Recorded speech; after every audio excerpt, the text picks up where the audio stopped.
Happy, just I don't have any regrets. যে যদি সুযোগ থাকে আমি যদি দেশে যেয়ে খেলতে পারি, মিরপুর টেস্ট হবে আমার জন্য লাস্ট, সেই কথাটা বোর্ডের সবার সাথে বলা হয়েছে এবং তারা এই বিষয়টা জানে। দেশে যে খুব ভালোভাবে খেলে অ্যাটলিস্ট টেস্ট ফরম্যাটটা ছাড়তে পারবে। অ্যাট দিস মোমেন্ট আমি নিজেকে অন্তত টি-20-তে দেখছি না। মোটামুটি দুইটা ফরম্যাটে আমি আমার শেষটা অন্তত দেখছি। হ্যাঁ দেখুন, এখন পর্যন্ত আমি তো অ্যাভেলেবল, যেহেতু দেশের অনেক পরিস্থিতি আছে বা স্বাভাবিকভাবেই সব কিছু হয়তো আমার উপরে না, স্বাভাবিকভাবে ওই জিনিসগুলো আমি বিসিবির সাথে ডিসকাস করেছি যে তাদেরকে বলা হয়েছে স্বাভাবিকভাবে যে আমার কি প্ল্যান, স্পেশালি টেস্ট ক্রিকেট নিয়ে।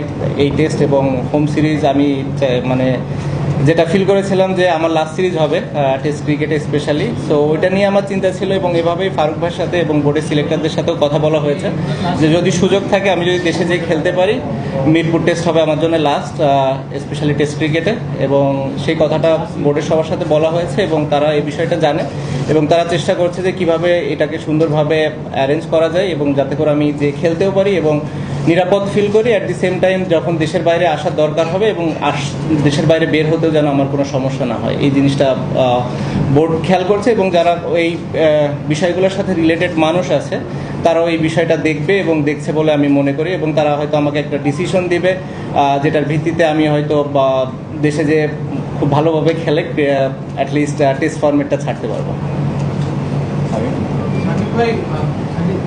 কন্ট্রোভার্সি আপনার ক্যারিয়ারের একটা ইন্টিগ্রাল পার্ট, সবসময় কন্ট্রোভার্সি আপনাকে ফুয়েল করে বলতে পারে। বাট ইন রিসেন্ট টাইমস যে মার্ডার কেসের অ্যালিগেশন, তারপর পিএসসিসি থেকে আপনাকে যে একটা হেফটি পেনাল্টি ছিল 50 লাখ টাকা, সব কিছু মিলায় এখন এত কিছুর ক্রিকেটে আপনি ফোকাসটা ধরে রাখছেন কিভাবে? টাফ, খুবই টাফ। আমি কিভাবে রাখছি এটা আল্লাহ জানে, আমিও জানি না আসলে। যেটা বললেন যে ধরেন একটা কেস, হ্যাঁ এখন হয়েছে, সবারই রাইটস আছে, বাট আপনারা সবাই জানেন যে এটা কেমন ধরনের কেস ছিল কিংবা আমি ওই সময় কোথায় ছিলাম, আমার কাজ কী ছিল কিংবা আমি কী করছিলাম। তো এই বিষয়টা নিয়ে খুব বেশি একটা বলতে চাই না। আর একটা জিনিস যেটা সদ্য হয়েছে, আমার লাইফে আমি কোনোদিন আসলে নিজে থেকে কোনো ট্রেড করে নিই। কেউ যদি এটা বলে যে এই ট্রেডিং নিয়ে কথাও বলেছি, আমাকে প্রমাণ দিলে আমি খুশি হব। সো এই সবগুলো এখন আসলে যে কেউ যে যার যার মতো করতেই পারে, বাট জিনিসগুলো হচ্ছে যে আপনি যদি সুন্দর করে একটু করতো হয়তো মেবি বেটার হতো আমার জন্য হয়তো মেন্টালি একটু ভালো হতো।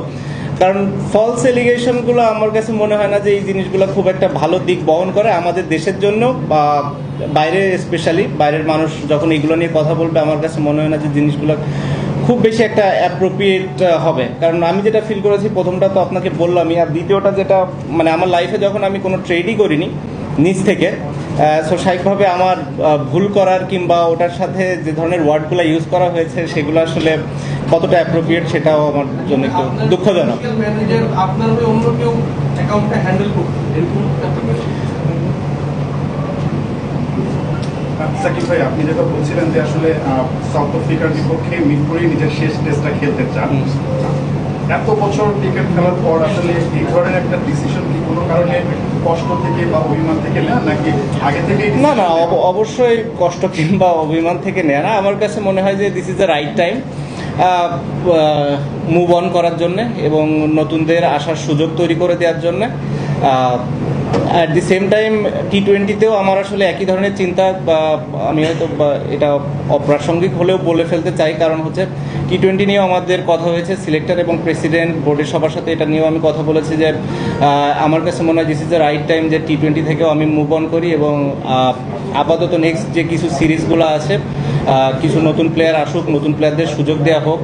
অ্যাট দি সেম টাইম আমি যদি ফ্র্যাঞ্চাইজি লিগ খেলাগুলোর সুযোগ পাই, এখানে ভালো করতে থাকি, 6 মাস 1 বছর পরে যদি কখনো মনে করে বিসিবি যে হ্যাঁ না এখানে টি-20তে আমার কন্ট্রিবিউট করার একটা সুযোগ আছে, আমি পারফর্ম করছি এবং ফিট আছি, দেন আমরা ডিসাইড করতে পারি। বাট অ্যাট দিস মোমেন্ট আমি নিজেকে অন্তত টি-20তে দেখছি না।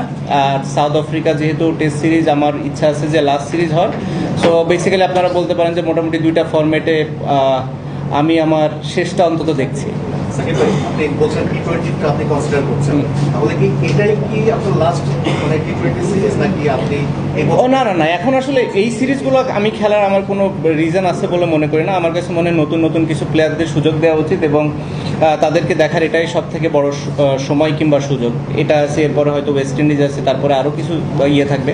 আমার মনে হয় 2026 সালের যদি দিকে বাংলাদেশ ক্রিকেট বোর্ড চিন্তা তাকায়, তাহলে সেটাই হবে সব থেকে ভালো দিক, এবং এটা আমরা সবাই মিলে ডিসিশন নিয়েছি এবং আমরা সবাই এটাতে একমত। I am grateful to them, thankful to them.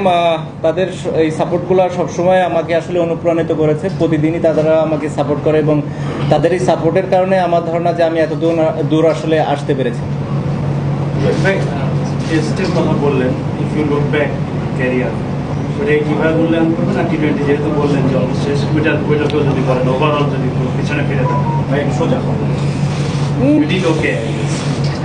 I think I have done reasonably okay. I'm happy.